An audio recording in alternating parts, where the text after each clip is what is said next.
Welcome back to another episode in our cognitive patterns. And these videos are all about decreasing our depression and increasing our healthy behaviors so that we can live the life that we truly do want to live. So, again, welcome back to Clearing the Fog. You have made it so far in this series. You've learned how does depression distort our thinking? And that's from catastrophizing to personalization to mind reading. You've seen how your thoughts can feel overwhelming, automatic, and hard to interpret.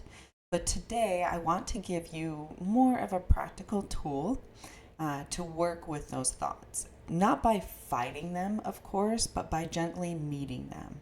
And so we're going to do what's called the catch, name, and reframe.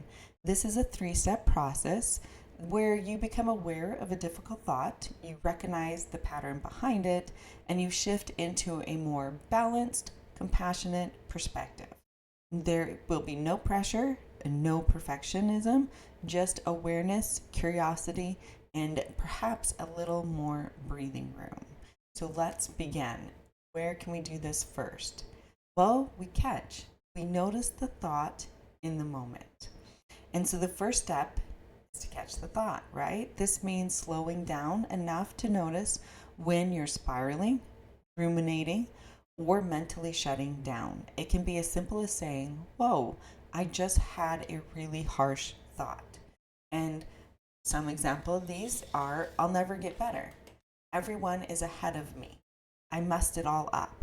Catching it doesn't mean judging it. It just means that we're observing it. So the thought is here and I'm noticing the thought.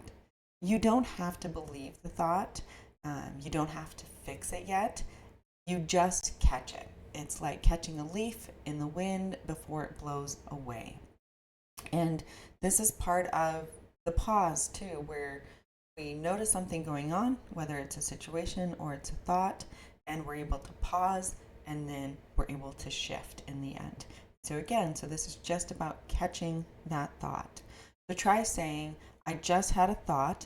This gives you some distance. That could be our pause that we need to use. So, and again, it helps you to remember that you are not the thought, you're the one that's just noticing it. And why is that? It's because we have hundreds of thoughts a day and they do not define our behaviors, they do not define who we are, and they don't have to define our moods as well. So what's the next part in this? It's name. So you identify the distortion. Once you've caught the thought, the next step is to name that pattern. Ask yourself, what kind of thought is this? Is this black and white thinking, catastrophizing, personalization, mind reading, all or nothing? Is this thought assuming something I can't know? This step is powerful because naming the distortion turns the confusion into clarity. Because why are we even having the thought in the first place? That's what we need to start clarifying. So for example, this is all or nothing thinking. This is me mind reading again. This sounds like my inner critic and not my truth. So here's a practice tip. Keep a small list of common distortions you notice in yourself. Use it like a decoder ring when the mental fog sets in. So name the pattern isn't about shaming yourself. It's about gently shining a light on what's happening. And it's really important that we come up with these patterns or reframe things before we're actually in the situation so that we have something to pull from. Because when we pause, we may not know what to do next. And it's nice to have kind of a list maybe of something to do. And so where can we go next? Well, we can reframe. We can choose a more supportive thought. So this is the last step. This is where you meet the harsh thought with a softer tone, not fake positivity, but realistic, compassionate truth. So let's walk through a few examples. Now, if you have a thought, I'm so behind in life, we could reframe this to, I'm moving at my own pace and that's still valid. So I messed up everything. What's your thought? Well, I just made a mistake. That doesn't erase the good I've done. That's your reframe. What if you had this thought? No one cares. We could reframe this as, depression tells me I'm alone, but connection is still possible, even if I don't feel it right now. So you don't have to fully believe the reframe right away. Just offer it up, like a hand on your shoulder, reminding you there's always another way to see this. And if you're too overwhelmed to reframe, that's okay too. The catching and naming the thought is still powerful progress. And we do small wins a little bit at a time, and we change a little bit at a time. That's kind of how life goes in the end. And so to recap, catch the thought, notice without the judgment, name the distortion, shine light on the pattern, reframe gently. Offer yourself a softer truth. This isn't about forcing good thoughts. It's about creating space between you and the storm. It's about choosing kindness where you used to choose self-blame.